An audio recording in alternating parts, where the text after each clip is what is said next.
দেখো, অনুবাদ অনুষঙ্গ সম্পর্কে প্রথমেই বলি, এই বিষয়টা একরকম সকলের কাছেই নতুন, এবং এ কারণেই যেটা নতুন সেটা জটিলতা লাগাটা স্বাভাবিক, অর্থাৎ জটিল লাগবে প্রত্যেকের কাছে। কিন্তু এই জটিলটাকেও সহজ করতে হবে।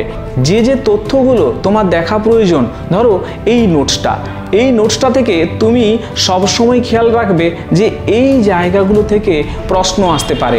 সেই জায়গাগুলোতে যদি তুমি দৃষ্টি দাও তাহলে তুমি অনায়াসে এই অনুবাদ অনুষঙ্গের এই জটিলতাকে কাটিয়ে উঠতে পারবে।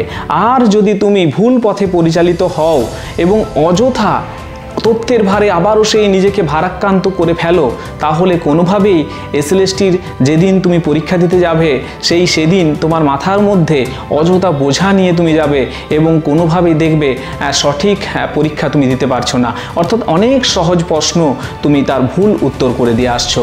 সেই জন্য তোমার প্রস্তুতিটা অবশ্যই সেই কারণে সঠিক পথে হওয়া প্রয়োজন।